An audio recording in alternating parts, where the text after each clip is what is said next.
Hello everybody and welcome to day 28 of our 30-day challenge, Be Brave, Trust God. And we're coming to the end of the 30 days now. We just took 2 or 3 days to go. And I want to look at something I call Don't Stay in Backer. Now you might be thinking, well, what's that all about? Well, go with me to Psalm 84 verses 5 and 6.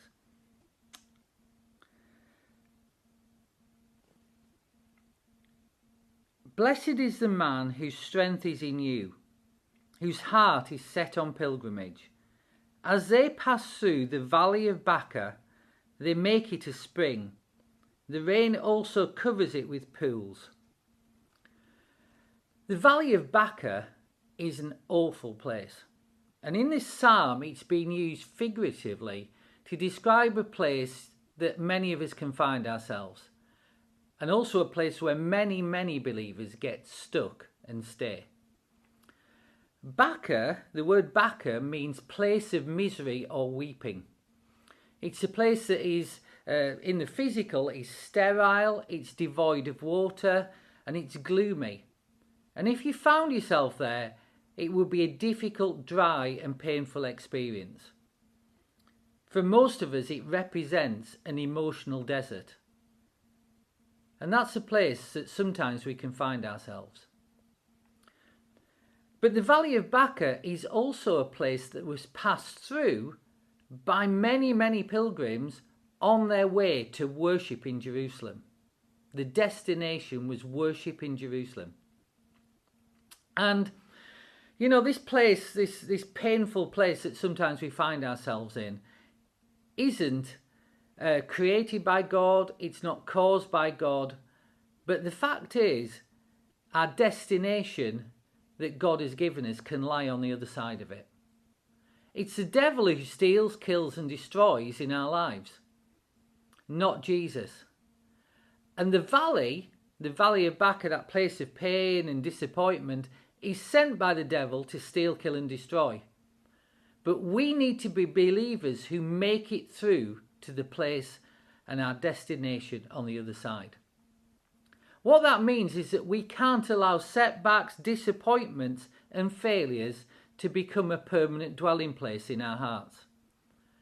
It's understandable that we get hurt. Everybody gets hurt. It's understandable we get disappointed, and sometimes we will get disillusioned. That's life this side of heaven. But you can't afford to let misery, disappointment and despair be where you settle. It's not your home. When you're in that valley, your heart's going to long for a place where God is. And rather than turning away from God or turning back, you've got to follow your deep down desire to find your comfort, counsel and strength from God. Your soul was made to hunger for God. And you need to remember when you're in that place of disappointment, that your soul will be sustained by the presence and love of God as you access his provision and his love for you. And it's also, I think, important you see from these verses that when you're in that place, I've already said it needn't be your permanent dwelling, but also that it's somewhere that you will pass through as you keep your trust in God. The Valley of Baca wasn't a permanent place. It wasn't somewhere where people dwelled. It was a place that they passed through. And whatever's facing you, you can pass through too. There is another side, another place that you are going to. What you are experiencing will not last forever, so don't give up on God when you're there. Did you notice in that passage how it says, "How blessed is the man whose strength is in God"? This means that although things might be painful, they might hurt, there might be things you don't want to go through, there are still blessings for you in Baca, still blessings for you in that place, and a strengthening that takes place as you keep your eyes on God. It won't seem that great at the time because the enemy designed that place to throw you off, to get you to try to get you to turn away from God, to fall into disappointment, despair, lose hope. And he wants to put distance in your relationship with God. So the best thing you can do when you're in that place is to fight the enemy by drawing close to God, finding your strength in his presence and in his word.